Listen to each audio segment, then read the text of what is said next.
قرآن مجید میں لفظ خاتمہ کے مادہ کا لفظ 7 مقامات پر آیا ہے۔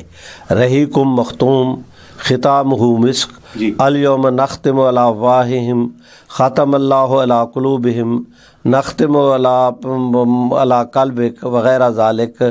7 مقامات پر خاتمہ کا لفظ استعمال ہوا ہے قرآن مجید میں۔ ہمارے مفسرین حضرات کہتے ہیں کہ القرآن یفسر بعضہ بعضا، کہ قرآن مجید میں کہیں اجمال ہوتا ہے کہیں تفصیل۔ اس عنوان کی تمام تر آیات کو سامنے رکھا جائے تو ایسا قدر مشترک ترجمہ جو ہے وہ اخذ ہوتا ہے کہ اس سے پوری آیات، جس طرح انگشتری کے اندر نگینہ فٹ ہوتا ہے، آیات بھی فٹ ہو جاتی ہے۔ تو اس کا لفظ خاتمہ کے 7 مقامات کو سامنے رکھیں تو قرآن مجید کی اسلوب بیان سے اس کا تمام مفسرین نے یہ کہا کہ کسی چیز کی ایسے طور پر بندش کرنا کہ باہر سے اس میں کوئی چیز ڈالی نہ جا سکے، جو کچھ اس کے اندر ہے اسے باہر نہ نکالا جا سکے۔ جیسے کہا گیا کہ ختم اللہ علی قلوبہم، اللہ نے ان کے دلوں کے اوپر مہر کر دی۔ کیا معنی؟ کہ باہر سے ایمان ان کے دلوں میں داخل نہیں ہو سکتا، اور ان کے دلوں میں جو کفر چھپا ہوا ہے وہ باہر نہیں نکل سکتا۔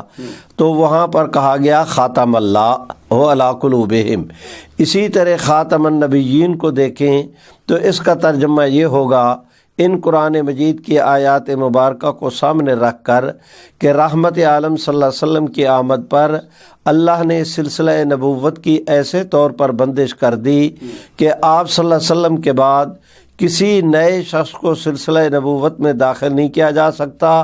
حضور علیہ السلام سے پہلے جتنے انبیاء علیہ السلام شامل تھے انہیں اس سلسلہ سے خارج نہیں کیا جا سکتا۔ تو یہ فہو المراد، یہ جو ہمارا عقیدہ ہے اسی کے مطابق یہ قرآن مجید نے ہماری رہنمائی کر دی۔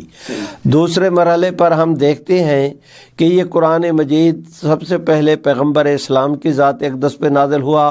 صحابہ اکرام نے حضور علیہ السلام سے پڑھا تو آیا رحمت عالم صلی اللہ علیہ وسلم نے اس لفظ خاتم النبیین کا کیا ترجمہ کیا؟ یہ معنی ہوگا حدیث شریف کے حوالے سے۔ ہم دیکھتے ہیں کہ خود رحمت عالم نے ارشاد فرمایا کہ آپ ارشاد فرماتے ہیں انا خاتم النبیین لا نبی آبادی۔ یہ لا نبی آبادی نے وضاحت کر دی۔ حضور فرماتے ہیں کہ میرے بعد کوئی نبی نہیں، تو خاتم کا معنی یہی ہوگا کہ آپ صلی اللہ علیہ وسلم کے آنے پر سلسلہ نبوت کو کامل مکمل کر دیا گیا، ایسے طور پر بند کر دیا گیا کہ اب آپ کے بعد کوئی نبی نہیں۔ قرآن مجید کے حوالے سے لیں تو بھی اہل اسلام کا جو موقف ہے وہ قرآن مجید سے ثابت ہوتا ہے، وہی پیغمبر اسلام میں سے کی احادیث مبارکہ سے۔ اور ہم دیکھتے ہیں کہ خود رحمت عالم نے متعدد مقامات پر آخری کے لفظ کے ساتھ، یہاں پر لا نبی آبادی ہے اور دوسرے مقامات پر آپ صلی اللہ علیہ وسلم نے اس کی وضاحت آخری کے طور پر بھی کی۔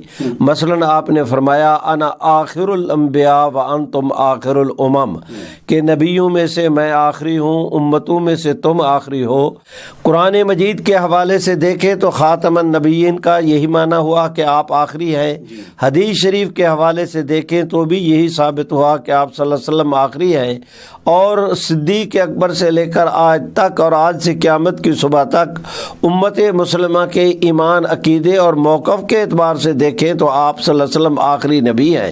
تحفظ ختم نبوت، ناموس رسالت، رد قادیانیت، حالات حاضرہ اور دیگر اہم ملکی و بین الاقوامی موضوعات پر مبنی مستند اور معلوماتی پروگرامز دیکھنے کے لیے KTV آفیشیل کے YouTube چینل کو سبسکرائب کیجیے۔